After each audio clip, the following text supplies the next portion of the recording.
കൂട്ടുകാർക്ക് നല്ലൊരു ദിവസം ആശംസിച്ചുകൊണ്ട് മാമ്പഴത്തിന്റെ പുതിയ വീഡിയോയിലേക്ക് സ്വാഗതം. നമുക്ക് നേരെ ഗീതുവിന്റെയും ഗോവിന്ദന്റെയും ഇന്നത്തെ നല്ലൊരു വിശേഷം കണ്ടാലോ.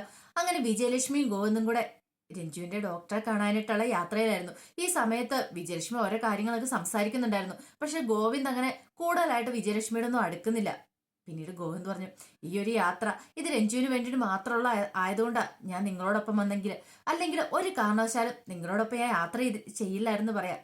പെട്ടെന്ന് വിജയലക്ഷ്മി പറഞ്ഞു, എനിക്കറിയാം നിനക്ക് ആരെയും വെറുക്കാൻ പറ്റില്ല കണ്ണ.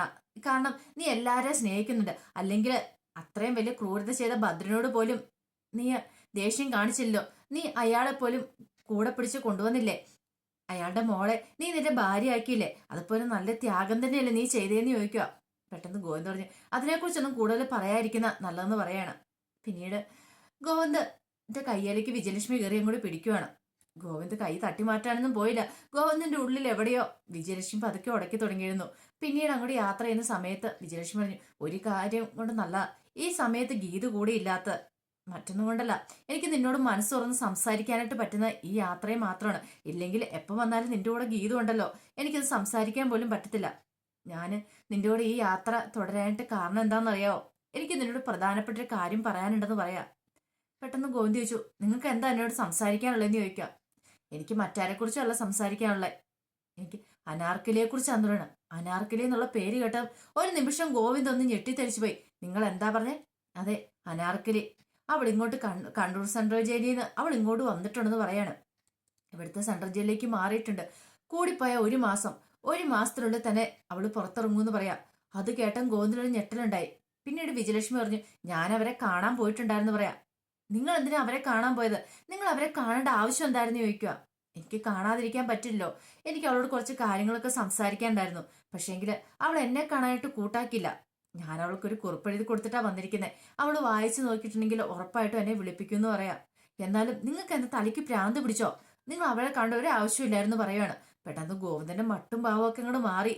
ഗോവിന്ദ് വല്ലാത്തൊരവസ്ഥയിലായി. ഗോവിന്ദ് വണ്ടിയുടെ സ്പീഡ് അങ്ങ് കൂട്ടി. വിജയലക്ഷ്മി പെട്ടെന്ന് ചോദിച്ചു, കണ്ണ നീ എന്തായി കാണിക്കുന്നേ? വണ്ടിയുടെ സ്പീഡ് കുറയ്ക്കാൻ പറയുന്നുണ്ട്. പക്ഷെ ഗോവിന്ദ് അതൊന്നും മൈൻഡ് ആക്കുന്നേ ഉണ്ടായിരുന്നില്ല. ഗോവിന്ദ് ഭയങ്കര സ്പീഡ് കാർ വിട്ടോണ്ടിരിക്കുക. പെട്ടെന്ന് വിജയലക്ഷ്മിയിൽ ഒരു പതർച്ചയുണ്ടായി. കണ്ണ ഞാൻ പറയുന്ന അനുസരിക്ക്, നീ ഇങ്ങനെ ഇത്ര സ്പീഡിൽ വണ്ടി ഓടിക്കല്ലേ, ഞാൻ പറയുന്ന അനുസരിക്ക്, അപകടം ഉണ്ടാവുമെന്ന് പറയാം. പക്ഷെ ഇതൊന്നും ഗോവിന്ദ് കേട്ടില്ല.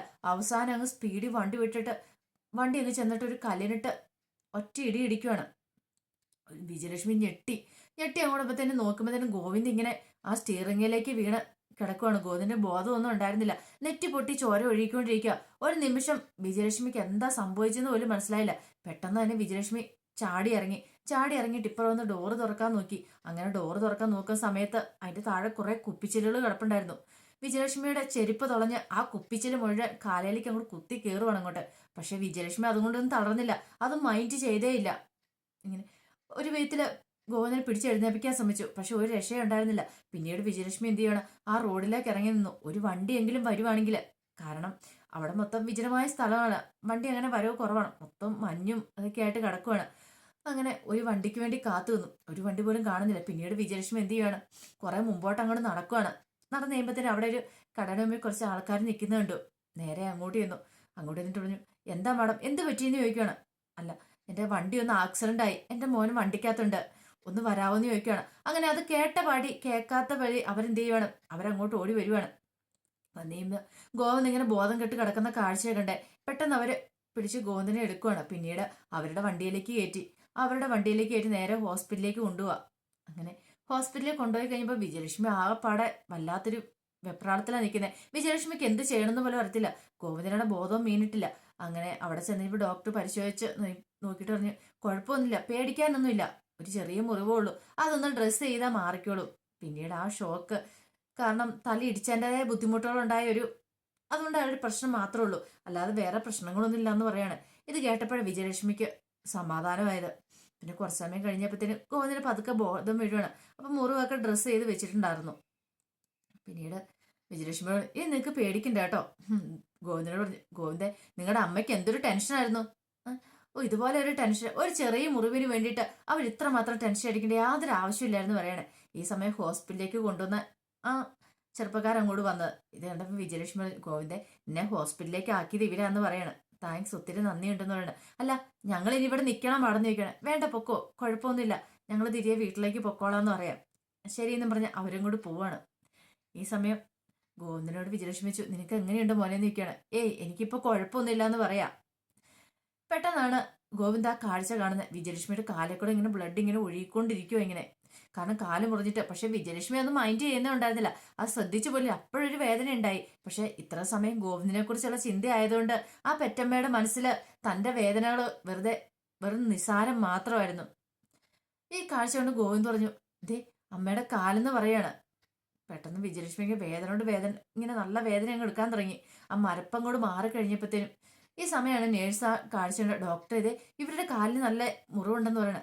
പെട്ടെന്ന് പറഞ്ഞു അങ്ങോട്ട് കയറ്റി ഇരുത്താൻ പറയാണ്.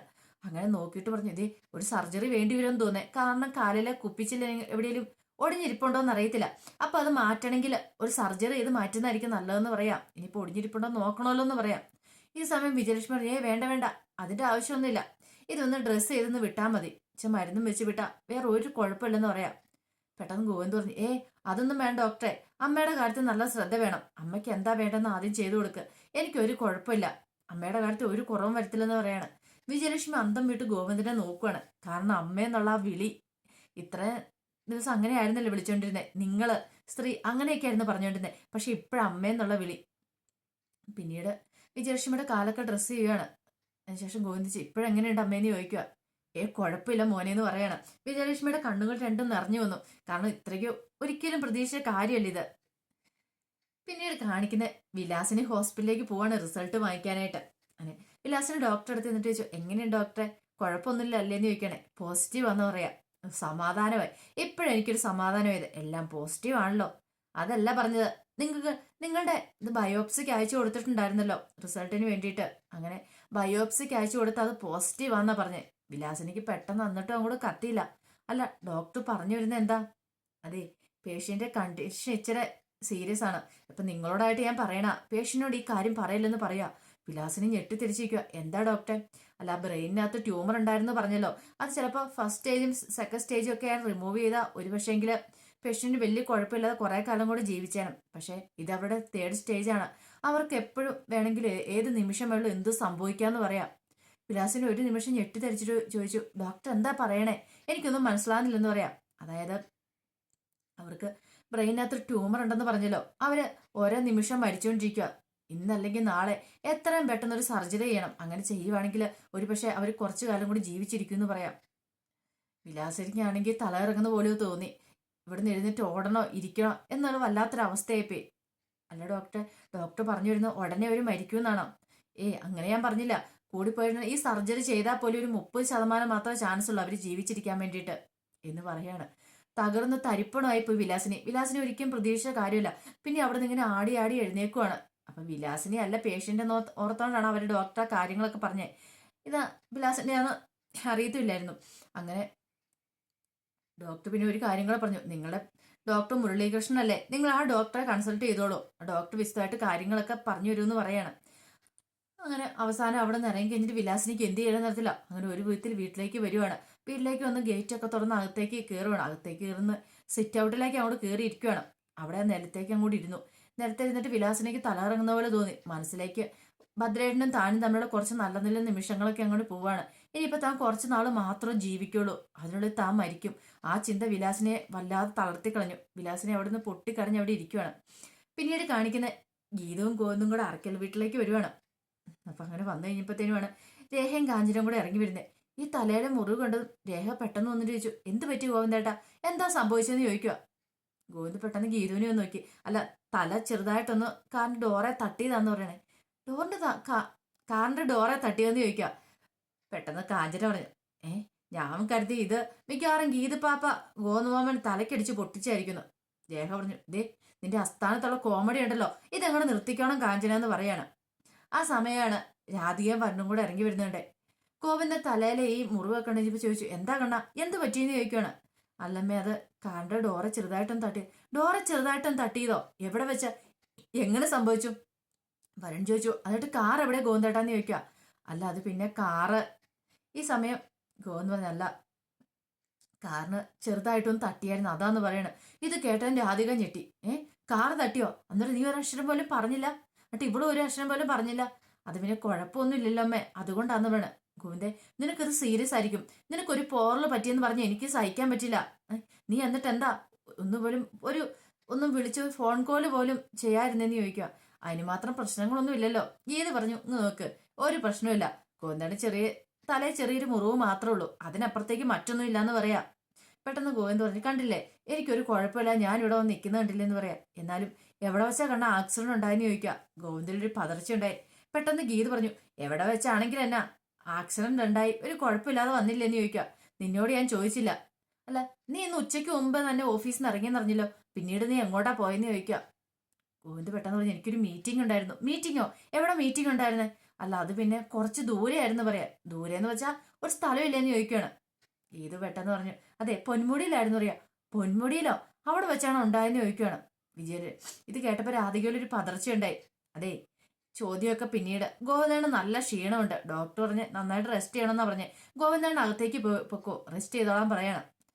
ഈ സമയം ഗീതു ഇങ്ങനെ നിൽക്കുമ്പോഴത്തേനും ഗീതുവിനോട് രാധിക ഓരോ ചോദ്യം ചോദിച്ചു വന്നപ്പോഴത്തേനും ഗീതു പറഞ്ഞു, അതെ ഭർത്താവിന് ശുശ്രൂഷിക്കേണ്ട കടമ ഭാര്യയുടെ അല്ലേ, ഭർത്താവിന് മേലെങ്കിൽ അവരെ നോക്കേണ്ട കടമയുണ്ട്, അതുകൊണ്ട് ഞാനും കൂടെ അങ്ങോട്ട് ചെല്ലട്ടെ എന്നും പറഞ്ഞുകൊണ്ട് ഗീതു അങ്ങോട്ട് പോവാണ്. ഈ സമയം കാഞ്ചനോട് നോക്കിക്കേ, ഗീതു പാപ്പയുടെ പോക്ക് കണ്ടില്ലേ? ഇതെനിക്ക് തോന്നി ഇവര് പോകുന്ന വഴിക്ക് ഇവരെന്തോ ഒരു ട്രിപ്പ് പോയതായിരുന്നു. പോകുന്ന വഴിക്ക് അങ്ങനെ ചിരിച്ചുല്ലസിച്ച് പോകുന്ന സമയത്ത് ഗോവിന്ദമാമന്റെ കൺട്രോള് പോയി, അങ്ങനെ എങ്ങാണ്ട് പോയി വണ്ടി ഇടിച്ചാന്ന് പറയാണ്. ഇത് കേട്ടപ്പം രാധിക പറഞ്ഞു, അതെ നീ കൂടുതൽ ഭാവന എടുക്കണ്ട കേട്ടോ എന്നും പറഞ്ഞിട്ട് കാഞ്ചന്റെ കൈക്കിട്ടൊരു അടിയും കൂടെ കൊടുക്കുകയാണ്. പിന്നീട് ഗോവിന്ദ് ഇങ്ങനെ മുറി വന്നിങ്ങനെ അസ്വസ്ഥനായിട്ടിരിക്കുന്ന സമയത്ത് ഗീതു അടുത്തേക്ക് എന്ന് ചോദിച്ചു, അല്ല വേദനയുണ്ടോ കണ്ണട്ടാന്ന് ചോദിക്കേ. കുഴപ്പമൊന്നും ഇല്ലാന്ന് പറയാ. അല്ല അവൾക്ക് എങ്ങനെ ഉണ്ടെന്ന് ചോദിക്കുക. ആർക്ക്? അല്ല അവർണയുടെ കാര്യത്തിന് വേണ്ടിയാണ് നീ പോയത്. ഓ അവർണയ്ക്ക്, ആ കേസായി ഗീതു മറന്നുപോയിട്ടുണ്ടായിരുന്നു.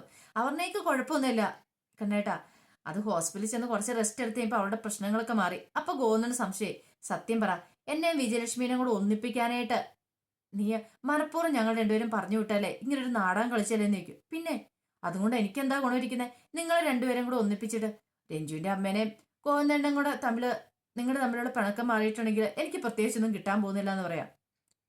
അല്ല ഞാനൊരു കാര്യം ചോദിച്ചോട്ടെ, നിങ്ങൾ തമ്മിൽ കൂട്ടായെന്ന് ചോദിക്കും. പെട്ടെന്ന് ഗോവിന്ദൻ പറഞ്ഞു, പിന്നെ കൂട്ടായി പോലും നല്ല കഥയായെന്ന് പറയാം. കേട്ടപ്പോൾ ഗീതന് വല്ലാത്തൊരു സങ്കടമൊക്കെ വന്നു. ഗീത പറഞ്ഞു, നിങ്ങൾ കൂട്ടായില്ലേന്ന് ചോദിക്കുക. ഞാൻ കരുതി ഈ യാത്രയിൽ നിങ്ങളുടെ മനസ്സിലുള്ള ആ ദേഷ്യമൊക്കെ മഞ്ഞു പോലെ ഉരുകി പോകുന്നു. പിന്നെ ഉരുകിയ തന്നെ എന്ന് പറയാണ്. എന്നാലും സമ്മതിച്ചിരിക്കുന്നു കേട്ടോ ആ അമ്മേനെ. പാവം അമ്മ, സ്വന്തം കാലയിൽ അത്ര വലിയ മുറിവുണ്ടായിട്ടല്ലേ ഗോവിന്ദന്റെ നെറ്റിയിലെ ഇത്തിരി പോകുന്ന മുറിവിന് വേണ്ടിയിട്ട് ആ അമ്മ ഓടി നടന്നേ. അതൊക്കെ ഓർക്കുമ്പോൾ എനിക്ക് സങ്കടം വരുക. പാവം അമ്മയ്ക്ക് ഗോവിന്ദന്റെ എത്രമാത്രം സ്നേഹം ഉണ്ടായിട്ടാ ആ അമ്മ ഗോവിന്ദന്റെ അങ്ങനെ കെയർ ചെയ്തെന്ന് പറയാം. ഇത് കേട്ടതും ഗോവിന്ദന്റെ ഉള്ളിൽ വല്ലാത്തൊരു സങ്കടവും വിഷമമൊക്കെ ഉണ്ടായി. പെട്ടെന്ന് ഗോവിന്ദൻ അങ്ങോട്ട് എഴുന്നേറ്റു. ഗീതുവിന് മനസ്സിലായി ഗോവിന്ദന്റെ മനസ്സിലെ മഞ്ഞുമല പതുക്കെ ഉരുകി തുടങ്ങിയിട്ടുണ്ട്. വിജയലക്ഷ്മി അമ്മനെ പതുക്കെ മനസ്സിൽ അംഗീകരിച്ചു തുടങ്ങിയിട്ടുണ്ട്. മനസ്സിൽ എവിടെയോ ആ അമ്മയുടെ മുഖം ഉടക്കിയിട്ടുണ്ടെന്ന് മനസ്സിലായി.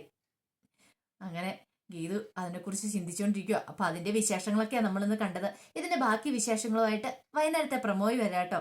അപ്പൊ ആദ്യമായിട്ട് കാണുന്നവരാണെങ്കിൽ ചാനൽ ഇഷ്ടപ്പെട്ടോ ഒന്ന് സബ്സ്ക്രൈബ് ചെയ്യാൻ മറക്കരുതേ. അതോടൊപ്പം തന്നെ കണ്ടുകൊണ്ടിരിക്കുന്ന എല്ലാവരുടെ സപ്പോർട്ടിലേക്കും തുടർന്നും പ്രതീക്ഷിച്ചുകൊണ്ട് എല്ലാവർക്കും ഒരിക്കൽ കൂടി നല്ലൊരു ദിവസം ആശംസിച്ചുകൊണ്ട് നിർത്തുന്നു. നന്ദി.